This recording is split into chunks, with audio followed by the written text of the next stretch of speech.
যে কার নির্দেশে এই নিরস্ত্র শ্রমিকদের উপর গুলি চালানো হলো, কার নির্দেশে এদেরকে খুন করা হলো। গার্মেন্টস শ্রমিকদের উপর কালকে গুলি চালানো হলো এবং যারা যৌক্তিক দাবিতে আন্দোলন করতেছিলেন সেই গার্মেন্টস শ্রমিকদের মধ্য থেকে কিন্তু 25 জন নিজেদের জীবন উৎসর্গ করছেন এই গত গণ অভ্যুত্থানে। এবং এই রক্ত, এই শ্রমিকদের রক্ত এবং এই ছাত্র জনতার রক্ত, সেইটার মধ্য দিয়ে যে চেয়ার গঠিত হয়েছে সেই চেয়ারে কিন্তু ইউনূসরা বসছেন,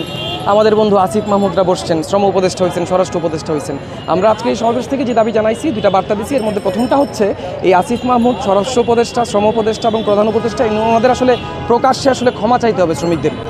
যে ওনাদের স্বীকার করতে হবে যে এটা আসলে গণ অভ্যুত্থানের যে চেতনা, বৈষম্য বিরোধী, বৈষম্যহীন বাংলাদেশ গড়ার যে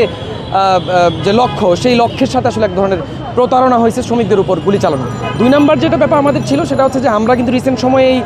সমন্বয়কদের কিংবা যারা মন্ত্রী উপদেষ্টা হইলেন তাদের মধ্যে একজনকে কিন্তু আমরা দেখছি সচিবালয়ে যে আসলে সেনাবাহিনীর কাঁধে উঠে উনি বক্তব্য দিচ্ছেন। তো আমরা তো আসলে সেনার কাঁধে বাংলাদেশকে দেখতে চাই না। আমরা তো আসলে দেশের যে ছাত্র জনতা, দেশের খেটে খাওয়া মানুষ, দেশের জনগণের নাগরিকের কাঁধেই কিন্তু নাগরিক যাদেরকে কাঁধে তুলে নেওয়ার মতো যোগ্য মনে করেন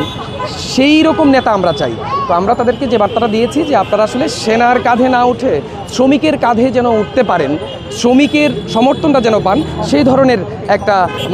সিদ্ধান্তের জায়গায় যান, আপনাদের কর্মপদ্ধতি, কাজ সেগুলো ওই রকম হোক। এবং আমরা এই সমাবেশ থেকে ঘোষণা দিয়েছি যে আমরা মনে করি আসিফ মাহমুদ বৈষম্যবিরোধী বাংলাদেশ গঠনের লক্ষ্যে যে আন্দোলন সংগ্রামের মধ্য দিয়ে নেতা হয়ে উঠছেন, সেই আসিফ মাহমুদ শ্রম মন্ত্রণালয়ে তার কক্ষের ভেতরে যে 25 জন শ্রমিক গণ অভ্যুত্থানে নিহত হয়েছেন তাদের ছবি ঝোলাবেন এবং তার সাথে আরও একজন থাকবে 26 নম্বর, সেটা হচ্ছে গতকালকে ন্যায্য বকেয়া বেতন পরিশোধের দাবিতে আন্দোলনরত শ্রমিকদের উপর গুলি করে যে কাউসার হোসেনকে মারা হয়েছে তার ছবি দেখেছি। আসলে শেখ হাসিনার সময় যে 1 জন 2 জন 3 জন 4 জন মারা গেলেও কেউ কোনো কথা বলতেছেন না, চুপ করে আছেন, সাংবাদিকরা প্রশ্ন করলেও এড়ায় যাইতেছেন। তো আমরা তো আসলে এই 15 বছর 16 বছরের যে রেজিম, যে দুঃশাসন পার হয়ে আসা, এই বাস্তবতায় এসে বৈষম্যহীন বাংলাদেশ গড়ার যে স্লোগান তুলে যে বাংলাদেশ, যে অন্তর্বর্তীকালীন সরকার হয়েছে, তার কাছ থেকে আসলে বক্তব্য প্রত্যাশা করি এবং স্পষ্ট বক্তব্য যে কার নির্দেশে এই